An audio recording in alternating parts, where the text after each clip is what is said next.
নমস্কাৰ বন্ধু বান্ধৱীসকল স্বাগতম জনাইছো job education YouTube channel to জবলৈ বন্ধু বান্ধৱীসকল মই আজি এটা বিশেষ ভিডিঅ' লৈ আপোনালোকৰ ওচৰলৈ আহিছো আজি মই বিজ্ঞাপন লৈ আপোনালোকৰ ওচৰলৈ অহা নাই আজি আমাৰ অসমৰ মুখ্যমন্ত্ৰী মাননীয়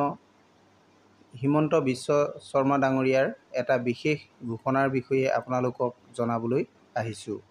তেখেতে চৰকাৰী চাকৰি আৰু বেচৰকাৰী চাকৰিক লৈ অসমৰ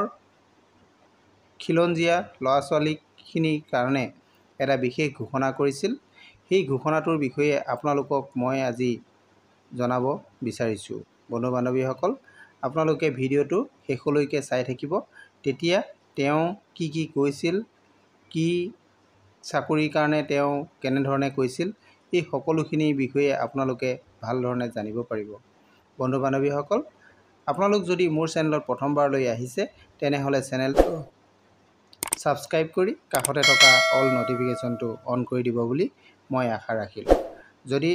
আপোনাৰ মোৰ ভিডিঅ'বোৰ ভাল লাগে তেনেহলে লাইক কমেন্ট শেয়াৰ কৰি দিবলৈ নাপাহৰিব আহক আমি আমাৰ অসমৰ মুখ্যমন্ত্ৰী ডাঙৰীয়াই কি কৈছিল তাকে শুনো আহক জুৱা নিৰ্বাচনৰ সময়ত মই সোণাৰী ষ্টেডিয়ামত আহিছিলো ৰাইজক মই কৈছিলো যে আপোনালোকে বিজেপিক ভোট দিয়ক আমাৰ ল'ৰা ছোৱালী সকলৰ বাবে মই 1 লাখ চৰকাৰী চাকৰি দিয়াৰ ব্যৱস্থা কৰিম মোক কোনেও বিশ্বাস কৰা নাছিলে যে 1 লাখ চাকৰি কেনেকৈ হ'ব এটা দুটা চাকৰিয়ে নহয় আজি 2 বছৰ 8 মাহত আমি 1 লাখ চৰকাৰী চাকৰি দিয়া আমি শেষ কৰিলো টকা পইচা কোনেও খাব নোৱাৰিলে এটকা কোনেও ঘোষ খাব নোৱাৰিলে আজি মই এই সোণাৰী খাপে খাতিত আকৌ কৈছো যে অহা বছৰটোত আমি আকৌ নতুনকৈ 50,000 চৰকাৰী চাকৰি আমাৰ যুৱক যুৱতী সকলৰ বাবে মুকলি কৰি দিম আজি অসমৰ ল'ৰা ছোৱালীয়ে বুজি পায় যে আমাৰ ভৱিষ্যত আছে পঢ়া শুনা কৰিলে আমি চাকৰি পাম দৌৰিলে আমি পুলিচত ভৰ্তি হ'ব পাৰিম জুৱা কালিলৈকে মানুহে তাক বিশ্বাস কৰা নাছিল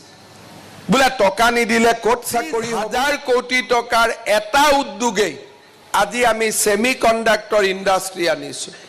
চৰকাৰী চাকৰি আৰু কলেজে আমি প্ৰশিক্ষণ দি